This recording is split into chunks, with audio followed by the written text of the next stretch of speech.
Hello guys, तो आपका स्वागत है बायोलॉजी बाय शाहू इस यूट्यूब चैनल पर। You are on the right point guys. So class 10th का चैप्टर नंबर 6 एनिमल क्लासिफिकेशन जो आपके बोर्ड एग्जाम के लिए इम्पोर्टेंट है, वो आज हम लेक्चर नंबर इसका 1 टॉपिक एनिमल क्लासिफिकेशन आज हम डिस्कस करेंगे। तो गाइस सबसे पहले स्टार्ट करते हैं कि एनिमल क्लासिफिकेशन का मतलब क्या है। मतलब हम एनिमल्स को क्लासिफाई कर रहे हैं on the basis of the group. क्यों करेंगे इसको on the basis of the groups? हम क्लासिफाई क्यों करेंगे? क्योंकि इसकी स्टडी इजीली हो जाए। स्टडी इजीली हो जाएंगी तो हम सारे एनिमल्स को, ये पूरा जो एनिमल्स मतलब सारे एनिमल्स हैं उनके मतलब ग्रुप में जो जो डिवाइडेड है, किंगडम, प्रोटिस्टा, एनिमल है, हम इजीली उनको स्टडी कर पाए, इसलिए हम एनिमल्स को क्लासिफाई करते हैं फर्स्ट ऑफ ऑल। अब देखिए मैंने यहाँ पे एक एग्जांपल भी लिखा है, ये बॉयज़ 1 और 2 मतलब एक ग्रुप है। हम ग्रुप में डिवाइड करेंगे, first group, second group, third group. तो इन ग्रुप में जब हम डिवाइड करते हैं तो क्या होता है कि फर्स्ट ग्रुप थोड़ा एरोगेंट है, सेकंड ग्रुप थोड़ा साइलेंट है। तो हम एक एक बॉय के अगर स्टडी करेंगे तो बहुत डिफिकल्ट जाएगा स्टडी करने के लिए, लेकिन अगर ग्रुप वाइज स्टडी करेंगे तो वही काम बहुत आसान हो जाएगा। सबसे पहले बात करते हैं लिविंग ऑर्गेनिजम्स। मतलब जो लिविंग ऑर्गेनिजम्स है वो दो इसमें डिवाइडेड है, प्रोकैरियोटिक और यूकैरियोटिक। अब देखिए एकदम बेसिक से समझाऊंगा, ध्यान से समझना। प्रो प्रो का मतलब होता है प्रिमिटिव प्रिमिटिव और कैरियोटिक का मतलब होता है न्यूक्लियस। मतलब जिसका प्रिमिटिव न्यूक्लियस हो। What is mean by primitive guys? Primitive मतलब नॉट वेल डिफाइंड, मतलब प्रॉपरली डेवलप्ड नहीं है। जिसका न्यूक्लियस प्रॉपरली डेवलप्ड नहीं है वो है प्रोकैरियोटिक। ठीक है। अब अपोजिट साइड पे बात करेंगे हम यूकैरियोटिक की। अब यू का मतलब होता है ट्रू और कैरियो का मतलब होता है न्यूक्लियस। मतलब जिसका वेल डिफाइंड न्यूक्लियस हो उसे क्या कहते हैं? यूकैरियोटिक सेल कहते हैं। तो लिविंग ऑर्गेनिजम्स को हम दो पार्ट में डिवाइड करते हैं, प्रोकैरियोटिक और यूकैरियोटिक। प्रोकैरियोटिक मतलब क्या कि जिसका न्यूक्लियस वेल डिफाइंड नहीं है, मतलब प्रॉपरली डेवलप्ड नहीं है, और यूकैरियोटिक मतलब जिसका न्यूक्लियस प्रॉपरली डेवलप्ड है। तो प्रोकैरियोटिक में क्या आता है? किंगडम मोनेरा आता है। किंगडम मोनेरा में बेसिकली क्या आता है? बैक्टीरिया आता है, ब्लू ग्रीन algae आती है, माइकोप्लाज्मा आता है, वेरियस। वो क्या हमें ज़्यादा डिप में नहीं जाता है, लेकिन जो प्रोकैरियोटिक है उसमें किंगडम मोनेरा आता है। यूकैरियोटिक में दो पार्ट में डिवाइडेड है, एक है यूनिसेलुलर और मल्टीसेलुलर। अब यूनिसेलुलर मतलब क्या? जो एक सेल से बनता है। और मल्टीसेलुलर मतलब क्या? जो बहुत बेसिकली बहुत सारे सेल्स होते हैं, दो से ज़्यादा वगैरह, तो उस सेल से वो बनता है। तो अब यूनिसेलुलर ऑर्गेनिजम्स और मल्टीसेलुलर ऑर्गेनिजम्स। यूनिसेलुलर ऑर्गेनिजम्स का बेस्ट एग्जांपल है किंगडम प्रोटिस्टा। मतलब जैसे कि अमीबा, पैरामीशियम। जो ऑर्गेनिजम्स यूकैरियोटिक है लेकिन सिंगल सेल्ड है वो आएंगे किंगडम प्रोटिस्टा में। बराबर।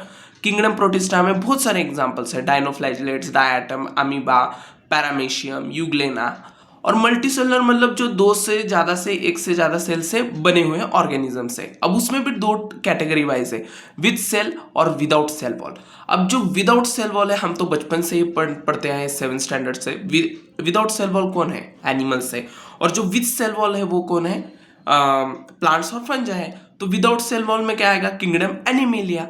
और जो विद सेल वॉल है उसमें आएगा टू ग्रुप्स में डिवाइडेड होगा, एक होगा ऑटोट्रॉप और एक होगा हेट्रोट्रॉप। ऑटोट्रॉप मतलब जो खुद का फूड प्रिपेयर करते हैं, और हेट्रोट्रॉप मतलब जो दूसरों पे डिपेंड रहते हैं फूड के लिए। सो ऑटोट्रॉप में क्या आएगा? किंगडम प्लांटी आएगा। और हेट्रोट्रॉप में क्या आएगा?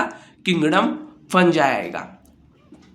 बेसिकली ये क्लासिफिकेशन आपके मतलब स्टार्टिंग में दिया गया है पेज पे, आपको फिल इन द ब्लैंक्स करता है, आप ये देख के टेक्स्ट बुक में फिलअप कर सकते हो, तो ये इजीली आपको कॉन्सेप्ट समझ में आ जाएगा। अब बेसिकली जो अब तक स्पीसीज हमने देखी है एनिमल्स की, टोटल स्पीसीज गाइस 7 मिलियन है। मतलब यहाँ पे लिख देता हूँ मैं, 7 मिलियन अब तक का एस्टिमेट, मतलब क्या बोल सकते हो, आंकड़ा है, नंबर है, इक्का है, जो कि है एनिमल्स का, टोटल नंबर ऑफ एनिमल्स का, जो क्या कहा है मतलब ऑल ओवर द वर्ल्ड है, अपने अर्थ के प्लैनेट पे है। लेकिन गाइस देखो ये नंबर अब तक एस्टिमेट है 7 मिलियन, मतलब सोच सकते हो आप 1 million means 10 lakh means 70 lakh से ज़्यादा। और ये नंबर अब तक रुका नहीं है, ये डिस्कवर होते जाते हैं नए नए स्पीसीज। आप थोड़ा एरिया बढ़ाओगे नए इंसेक्ट आएगा, आप थोड़े ये बनाओगे नए रेप्टाइल्स, नए ये रुकता नहीं जाएगा। ये इकोलॉजी है, मतलब स्पीसीज अब तक इतने वास्ट है ना, हम स्टडी करने बैठेंगे तो अपनी जिंदगी निकल जाएगी भैया, 7 जनरेशन निकल जाएंगे। लेकिन स्पीसीज पढ़ना इतना आसान नहीं है। इसलिए बोलता हूं कि एनिमल क्लासिफिकेशन बहुत जरूरी है कि अपनी जो स्टडी है वो स्टडी को आसान करने के लिए ये साइंटिस्ट लोगों ने मदद मतलब क्या बोलते हैं, एक हेल्पफुल तरीका है। Why we may have to need, what is the need of the animal classification, that's the important point. अब हम आगे बढ़ते हैं दोस्तों, जो हिस्ट्री ऑफ क्लासिफिकेशन है वो उस पर हम बढ़ते हैं। तो आप देखेंगे history of classification. History of classification में देते हैं जो एरिस्टोटल है ना भाई, वो है सबसे मतलब पहला साइंटिस्ट जिन्होंने क्या किया कि एनिमल्स को क्लासिफाई किया उनका on the basis of size, habits and habitats. मतलब जो बॉडी की साइज है, जो उनके हैबिट्स हैं, और हैबिटेट मतलब वो अगर वो लैंड पे रहते हैं, वो अगर वाटर में रहते हैं, या बर्ड्स की तरह वो मतलब एरियल कंडीशन है, मतलब एयर पे फ्लाइट करते हैं, तो उन बेसिस पे उन्होंने एनिमल्स को क्लासिफाई किया। और इस मेथड को हम आर्टिफिशियल मेथड बोलते हैं। और ये मेथड लगातार बहुत साइंटिस्टों ने फॉलो किया क्योंकि ये मेथड उनको अच्छा भी लगा, एक्सेप्टेड भी था उस जमाने में, क्योंकि इतनी रिसर्च नहीं थी। फॉर एग्जांपल जैसे कि थियोप्रास्टस, प्लिनी, जॉन रे, लिनानस, इन्होंने मतलब इस क्लासिफिकेशन को एक्सेप्ट किया। फिर बाद में आता है नेचुरल सिस्टम ऑफ क्लासिफिकेशन। जो क्लासिफिकेशन है ना, बॉडी ऑर्गेनाइजेशन, जो बॉडी का ऑर्गेनाइजेशन है, जो सेल्स के टाइप से, क्रोमोसोम से, बायोकेमिकल प्रॉपर्टीज है, उस पे वो क्लासिफिकेशन बेस्ड था। मतलब आप देख सकते हो कि classification is based on the traits, मतलब क्लासिफिकेशन कुछ ना कुछ फीचर्स पे बेस्ड है। जैसे एरिस्टोटल ने क्लासिफिकेशन किस पे किया, बॉडी साइज, हैबिट्स और हैबिटेट्स पे उन्होंने एनिमल्स को क्लासिफाई किया। और ये जो नेचुरल सिस्टम ऑफ नया क्लासिफिकेशन था, ये था बॉडी ऑर्गेनाइजेशन पे, और जो सेल्स के टाइप से उस पे, क्रोमोसोम्स, बायो, मतलब आप देख रहे हो ये कॉम्प्लेक्स होता जा रहा है। पहला कैसे था, एक्सटर्नल कैरेक्टर देके एरिस्टोटल ने साइज देके, हैबिटेट देखा और क्लासिफाई। लेकिन नेचुरल सिस्टम में थोड़ा एडवांस लेवल है, थोड़ा भैया कॉम्प्लेक्स लेवल है, कॉम्प्लेक्स तड़का है। इसमें क्या कर दिया उन्होंने, बॉडी का ऑर्गेनाइजेशन देखा है, सेल्स देखा, मतलब डीप स्टडी होते जा रही है लाइकवाइज। फिर जो क्लासिफिकेशन था, इसमें क्या हुआ कि जो इवोल्यूशन था, मतलब इवोल्यूशन तो आपने चैप्टर नंबर 1 में पढ़ा ही होगा कि इवोल्यूशन क्या है।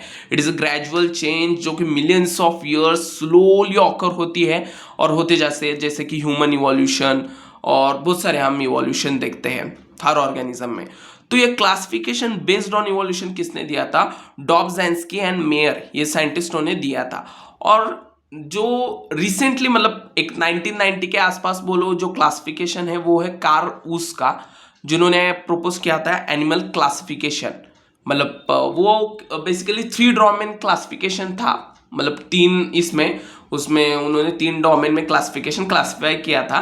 ये क्या, हमें इतना डिटेल में नहीं पढ़ना है, लेकिन जब आप 11th स्टैंडर्ड 12th जैसे जैसे अगर आप साइंस की पढ़ाई कंटिन्यू करते हो आगे, तो ये पढ़ाई मतलब बढ़ते जाएंगी।